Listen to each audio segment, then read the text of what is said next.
Welcome to Popcorn Planet. I am Andy Signor, and Borat 2 is officially happening.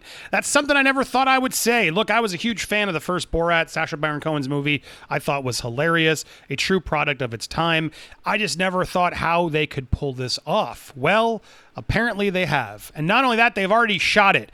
This was supposed to be a theatrical release for Fox. However, now that Disney owns Fox, it's not exactly one they want to put out there loudly.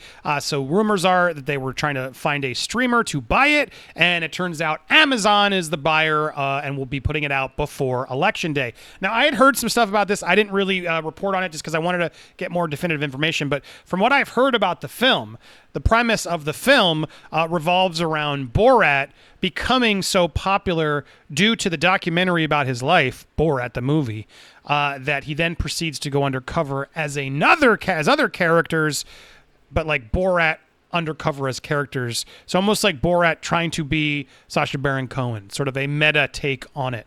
So that way he is able to be Borat underneath, but still Borat playing roles as other characters.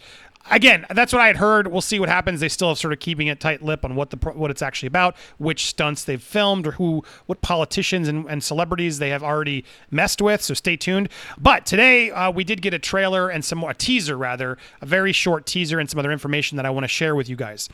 So here we go. So we got the information what it is, but before without further ado, let's go to this teaser that dropped on Twitter late last night. Donald Trump, strongest premier in history.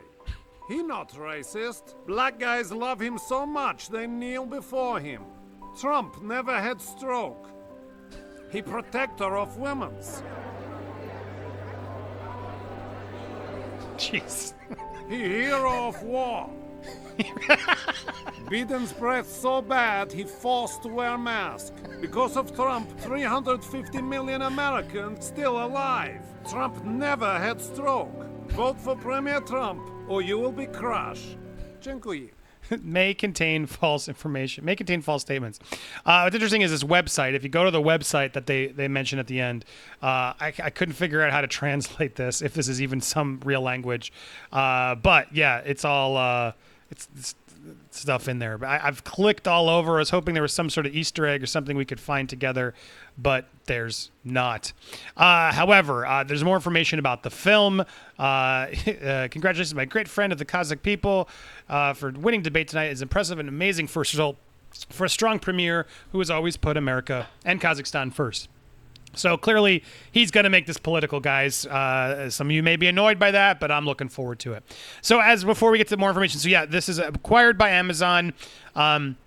It was the first movie made during the shutdown, shot surreptitiously as quickly as shooting restrictions were eased, and unions were in agreement on returning to a shooting. When that happened, he and his team were filming the movie the next day with minimal crew. Oh, so this is something they've been shooting. I didn't realize that. I thought they had been working on stuff for a while, but they've been moving quickly. Baron Cohen and cohorts flew to various parts of the U.S. and internationally to shoot the film, as he did on the first Borat, his follow-up Bruno, and the series Who is America. Baron Cohen risked his life multiple times to shoot scenes in this film. Indeed, I'm told by sources that he had to wear a bulletproof vest on 2 different shooting days. On many days, there were risky and dangerous scenarios in shooting. Baron Cohen managed to do a good job keeping the film under wraps, though word of it has leaked a bit after it wrapped and CAA showed it to buyers and to set a distribution deal. Baron Cohen rushed to have the film ready to open before Election Day. The first film was a big success, grossing $262 million. It was huge for Fox. Given the fact that the studio was swallowed by Disney and theatrical releases are more perilous than ever in this time, they decided the best way for the movie to be seen by its widest audience before Election Day was to open it digitally. They went with Amazon Prime, which is set to show before the end of October. So we'll be on Prime. Baron Cohen so it will be on Prime that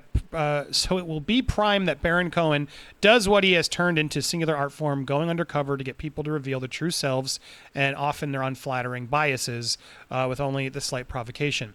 So yeah, a lot of thoughts. So he's people sort of annoyed that he's made it political, but it is what it is. But anyway, so yeah, this here, there's this is what I was looking for. This is what it's officially titled. Apparently, I don't want to say this out loud. Gift of P's monkey to Vice Premier Mikhail Pence to make benefit recently diminished nation of Kazakhstan. The sequel will star Cohen as Borat, no longer the little-known TV personality played in the original movie. This time, the public knows who he is, so the character has to go undercover to interview people. Okay, so it turns out I was right, or the scoop I had was right. Now, I didn't know that was out there publicly yet, but there it is. So, yeah, he's known. He has to go undercover as Borat to justify it, but they're playing it more meta, like he did well, and Borat was such a phenomenon that now everyone knows Borat.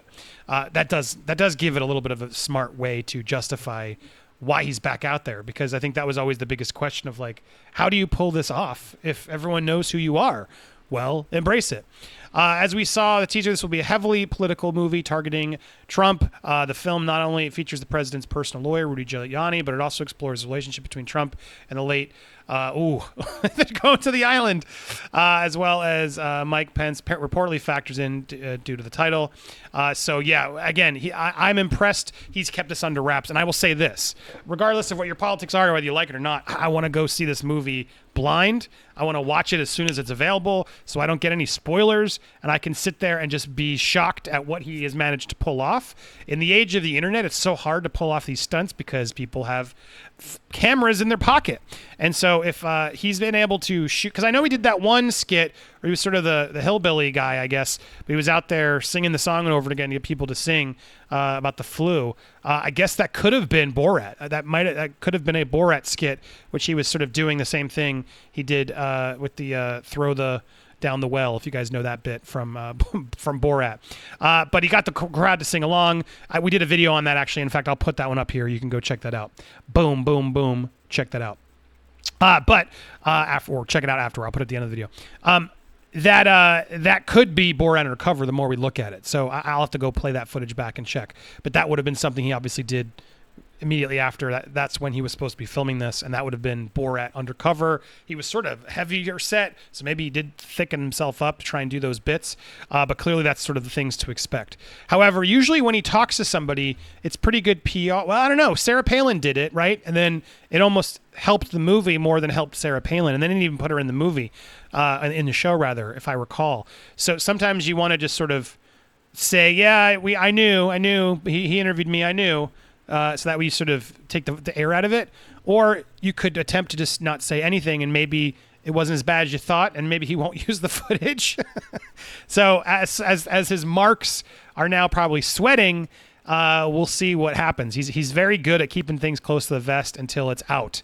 I've always appreciated that about him. You don't know what you're going to expect with these films. However, I don't always love when it's fake. He does seemingly, like even Borat, when he's seeing Pamela Anderson, clearly that was all fake. And I get it, he's trying to make it a comedy, but I like the real stuff. And then when it's like, well, is that fake? Then which celebrities are faking it for him? That's when it sort of gets a little silly. I like when he really points a mirror to people's biases and ugliness. To me, that's Sacha Baron Cohen at his best. He did it as Ali G brilliantly a million times. So there you go. Borat 2 is officially coming. We should probably see a larger trailer and a release date soon, I would imagine, but they're probably also just finishing the final touches to get it on Prime. But that's also the beauty of streamers. Literally give them to them, and they give it to you right away.